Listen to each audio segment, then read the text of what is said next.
Hello everyone, welcome to this session of Textbook Super Coaching. This is me Tulika, your UGC NET Paper 1 faculty, and these are the timings of my free live sessions on YouTube and Textbook app. Learners, don't forget to like, share and subscribe to our channel. अगर आप Textbook Super Coaching platform पर नए हैं तो हमारे channel को subscribe जरूर से कर लीजिए ताकि आप कोई भी important update with regards to UGC NET SET JRF PhD entrance exams को मिस ना करें. For any subscription based courses आप इस नंबर पे कॉन्टैक्ट कर सकते हैं. लर्नर्स, ये है मेरा Telegram group for all important updates. Do join my Telegram group जहां हम आपके साथ सेशंस के लिंक्स, पीडीएफ्स और भी बहुत सारी इन्फॉर्मेशन शेयर करते हैं. सो do join my Telegram channel. साथ ही साथ learners, text book super coaching app को डाउनलोड ज़रूर से कर लीजिए. इस ऐप के ज़रिए आप अटेंड कर सकते हैं free live classes, practice session जो कि आपके अभी आने वाले एग्जाम्स के लिए काफ़ी हेल्पफुल होगा, mock test, free quizzes and आपको मिलती है साथ में फ्री पीडीएफ्स. तो ये सभी बेनिफिट आपको सिर्फ एक ऐप को इंस्टॉल करने से होगा. So do download it and install it. Learners, आज जो हम टॉपिक करने जा रहे हैं पेपर 1 के रिसर्च एप्टीट्यूड का एक बहुत इंपॉर्टेंट टॉपिक है नॉन पैरामेट्रिक टेस्ट्स. तो आज के सेशन में हम क्या क्या कवर करेंगे? पहली बात, वो सभी नॉन पैरामेट्रिक टेस्ट जो कि एग्जाम पॉइंट ऑफ व्यू से इंपॉर्टेंट है, वो क्या होते हैं, उन्हें किस कंडीशन में और किस चीज़ के लिए इस्तेमाल किया जाता है, how are they different from non parametric test और उसकी एक्चुअल यूटिलिटी क्या है. इन सभी बातों को हम आज के इस छोटे से सेशन में कवर करेंगे, तो इस सेशन को पूरा ज़रूर से देखिएगा. Learners, there's another good news for all of you. We are coming up with the UGC NET Elite Scholarship Test जहां आपको 90% तक स्कॉलरशिप मिल सकती है. Please take note of the timing and the date of scholarship exam. इसे ज़रूर से अपने कैलेंडर में मार्क कर लीजिए और अपने आप को कर लीजिए रजिस्टर. ये एग्ज़ाम जो है वो 30 मिनट्स का होने जाएगा और 14 अप्रैल को 8 बजे, सुबह 8 बजे से लेकर उस दिन पूरे दिन यानी 11:59 PM तक ये लिंक जो है आप जब रजिस्टर करेंगे तो वो आपका जो रजिस्ट्रेशन है वो एक्टिव रहेगा. आप पूरे दिन किसी भी समय इसमें अपीयर हो सकते हैं. आधा घंटा आपने समय निकालना है and you have to appear for the scholarship test. Once you appear for it आपको 90% तक स्कॉलरशिप मिल सकती है जो हमारे बूस्टर कोर्स में आपको एंट्री दिलवाएगी. So do get yourself registered. इसका लिंक आपको सेशन के लिंक डिस्क्रिप्शन में या मेरे टेलीग्राम चैनल दोनों पे मिल जाएगा. So do join and get yourself registered. So learners, आज हम बात करेंगे about parametric and non parametric test, primarily non parametric test. कई बार हमने पैरामेट्रिक टेस्ट को स्टडी किया है.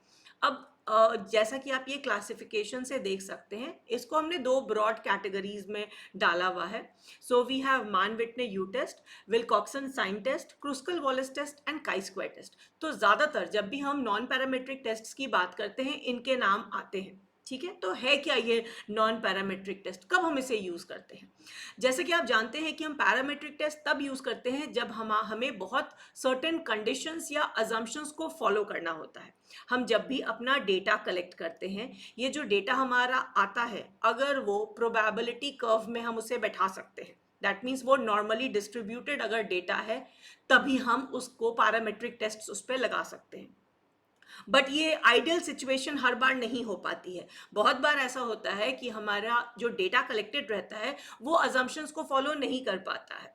उस केस में हम स्विच करते हैं नॉन पैरामेट्रिक टेस्ट्स में, जहाँ पे बेसिकली हम रैंक्स पे ज़्यादा फोकस करते हैं, ऑर्डर पे ज़्यादा फोकस करते हैं.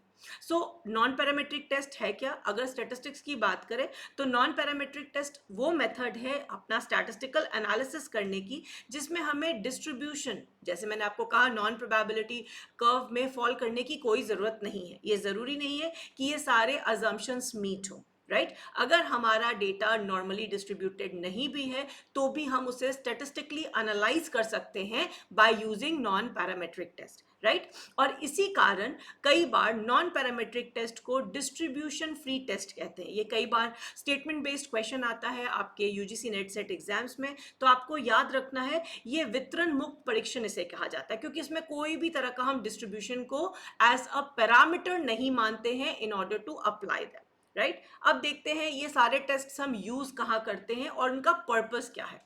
तो अगर ब्रॉडली हम बात करें, दे आर थ्री कैटेगरीज जहां हम नॉन पैरामेट्रिक टेस्ट को यूज करते हैं. हम ये चेक करना चाहते हैं कि हमारा ये टेस्ट सही है कि नहीं, जिसको हम गुडनेस ऑफ फिट टेस्ट कहते हैं. उसके लिए हम कौन सा टेस्ट यूज करते हैं? सबसे कॉमनली यूज किया जाने वाला है आपका काई स्क्वायर का goodness of fit test. Question में पूछा जा सकता है कि इनमें से किसको आप गुडनेस ऑफ फिट के लिए, इंडिपेंडेंस के लिए या होमोजेनाइटी के लिए यूज करते हैं। सो काई स्क्वायर टेस्ट एक ऐसा टेस्ट है जिसको हम तीनों कैटेगरी में यूज करते हैं। तो गुडनेस ऑफ फिट ये बताता है कि भाई हमारा ये जो टेस्ट है वो बिल्कुल सही है और उसका जो एनालिसिस निकल के आ रहा है वो बिल्कुल अप्रोप्रिएट है। नेक्स्ट इज इंडिपेंडेंस को टेस्ट करते हैं और साथ साथ होमोजेनाइटी को भी टेस्ट करते हैं कि हमारा जो डेटा है वो बिल्कुल भी ऐसा तो नहीं है कि बहुत उसमें हेट्रोजेनिटी है। वी जनरली हम कोई भी रिसर्च करते हैं, कोई भी हम स्टडी करते हैं तो उसमें जो डेटा कलेक्ट करते हैं हमारा पर्पस रहता है कि उसमें हम होमोजेनाइटी का वेरिएंस को खोजें कि कितना सिमिलैरिटी है, कितना डिसिमिलर है। तो चाहे फिटनेस की बात करें, गुडनेस ऑफ फिट की बात करें, इंडिपेंडेंस की बात करें या होमोजेनाइटी, तीनों के लिए हम काई स्क्वायर टेस्ट का यूज कर सकते हैं। कई बार कोल्मोग्रोमोव शिरमोर टेस्ट भी यूज किया जाता है, ज्यादातर वन सैंपल टेस्ट यूज करते हैं, इसे भी हम गुडनेस ऑफ फिट के लिए यूज करते हैं, मगर इसका इस्तेमाल टेस्ट ऑफ इंडिपेंडेंस के लिए नहीं किया जाता है। वही अगर हमें होमोजेनाइटी टेस्ट करना है, ये चेक करना है कि जो हमारे सैंपल है वो पॉपुलेशन से जो डिराइव्ड है उनमें कितनी सिमिलैरिटी है, तो हम उस केस में टू सैंपल कोल्मोग्रोमोव सिमिरनोव टेस्ट का इस्तेमाल करते हैं होमोजेनाइटी के लिए, मगर इस टेस्ट का इस्तेमाल इंडिपेंडेंस को टेस्ट करने के लिए नहीं किया जाता है। एक और नॉन पैरामेट्रिक टेस्ट हम यूज करते हैं, Shapiro Wilk test. Shapiro Wilk test का जो काम होता है वो अगेन गुडनेस ऑफ फिट के लिए किया जाता है और इसको भी हम इंडिपेंडेंस के लिए नहीं यूज करते हैं। उसके बदले में मान विटने यू टेस्ट और विल्कॉक्सन साइंड रैंक टेस्ट को होमोजेनाइटी के लिए किया जाता है। तो ज्यादातर जब हम नॉन पैरामेट्रिक टेस्ट लगाते हैं तो गुडनेस ऑफ फिट के लिए हम काई स्क्वायर टेस्ट करते हैं, डिपेंडिंग अगर हमें ऑब्जर्व फ्रीक्वेंसी और एक्सपेक्टेड फ्रीक्वेंसी के बीच में डिफरेंस देखना है, और ज़्यादातर इनका इस्तेमाल होता है होमोजेनाइटी टेस्ट करने के लिए, तो चाहे वो काई स्क्वायर हो, कोल्मोग्रोमोव हो, मान विटने यू टेस्ट हो या विल्कॉक्सन साइन टेस्ट हो, तो इसको ज़्यादातर हम होमोजेनाइटी टेस्ट करने के लिए यूज़ करते हैं। इससे पहले कि हम आगे मूव करें और हम ये देखें कि कैसे हमारे नॉन पैरामेट्रिक टेस्ट डिफरेंट है पैरामेट्रिक टेस्ट से, आपको मैं बता दूं कि हमारा एलीट स्कॉलरशिप टेस्ट होने जा रहा है जिसमें आपको 90% ऑफ मिलेगा हमारे यूजीसी नेट सेट बैचेस के लिए, और इसकी डेट जो है वो 14 अप्रैल है, सुबह 8 बजे से रात 11:59 PM तक। तो आप इसे रजिस्टर कर सकते हैं और इस एग्जाम की ड्यूरेशन होगी 30 मिनट्स। इसके लिए रजिस्ट्रेशन का जो डिटेल है आपको मेरे टेलीग्राम चैनल पे भी मिल जाएगा और इस वीडियो के डिस्क्रिप्शन में भी अवेलेबल होगा। अब आपको कुछ चीज़ों का ध्यान रखना है हम जब भी पैरामेट्रिक या नॉन पैरामेट्रिक की बात करते हैं। तो अगर हम बात कर रहे हैं पैरामेट्रिक की, तो इसमें आप लोगों को मैंने NOIR का कंसेप्ट बताया है। तो ये जो NO होता है, शुरुआती तौर पे जो स्केल्स होती है वो थोड़ी सिंपल स्केल्स होती हैं, तो वहाँ हम नॉन पैरामेट्रिक टेस्ट यूज करते हैं। तो डेटा अगर हमारा नॉमिनल या ऑर्डिनल, जैसे मैंने आपको कहा नॉन पैरामेट्रिक टेस्ट रैंक्स को बहुत फेवर करते हैं, तो उस केस में हम नॉन पैरामेट्रिक यूज करते हैं। वही अगर हमारा डेटा इंटरवल और रेशियो का रहता है तो हम पैरामेट्रिक की तरफ जाते हैं। आप समझ लीजिए कि पैरामेट्रिक एक तरह से बहुत डिसिप्लिन को फॉलो करता है, और जहाँ डिसिप्लिन में किसी तरह की मिलावट आती है या अगर हमारा डेटा उतने स्टैंडर्ड्स को मेंटेन नहीं करके रखता है तो हम फिर आ जाते हैं नॉन पैरामेट्रिक टेस्ट के लिए। अब हम बात करते हैं पैरामेट्रिक टेस्ट सिर्फ और सिर्फ नॉर्मल डिस्ट्रीब्यूटेड डेटा पे ही लगाया जा सकता है। हाउएवर नॉन पैरामेट्रिक किसी भी तरह के डिस्ट्रीब्यूशन पे आपका जो डेटा है वो किसी भी तरह से स्क्यूड हो, उसमें किसी तरह की कुर्टोसिस हो, आप किसी भी तरह के डिस्ट्रीब्यूशन के लिए इसको यूज कर सकते हैं।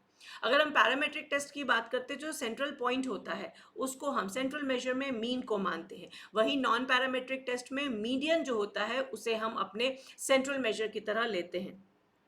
और यहाँ पे कुछ अजम्पशंस हमें ध्यान में रखने होते हैं अपने पॉपुलेशन को लेके जब भी हम पैरामेट्रिक टेस्ट लगाते हैं, बट वही नॉन पैरामेट्रिक टेस्ट को अजम्पशन फ्री टेस्ट कहा जाता है और उसमें किसी भी तरह का प्री अजम्पशंस की जरूरत नहीं होती आपको जब भी वो टेस्ट लगाना है। तो अगर आपका डेटा पैरामेट्रिक के कंडीशंस को फुलफिल नहीं करता है तो हम सिमिलरली नॉन पैरामेट्रिक टेस्ट की तरफ स्विच कर जाते हैं।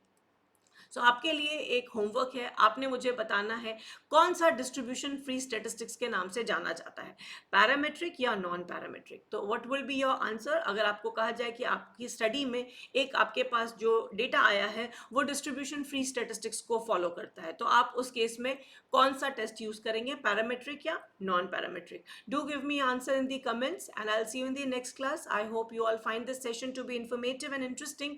आने वाले सेशंस में हम इंडिविजुअल टेस्ट्स को इलैबोरेट करेंगे। उससे पहले ये एक ओवरऑल अंडरस्टैंडिंग लेनी बहुत ज़रूरी है कि किस टेस्ट का इस्तेमाल हम किस चीज़ के लिए करते हैं। So don't forget to like, share and subscribe to our channel. For any subscription based courses आप इस नंबर पे कॉन्टैक्ट कर सकते हैं। And if you are opting for any courses, you can avail additional discount by using my faculty code TULIKA R. Thanks for watching.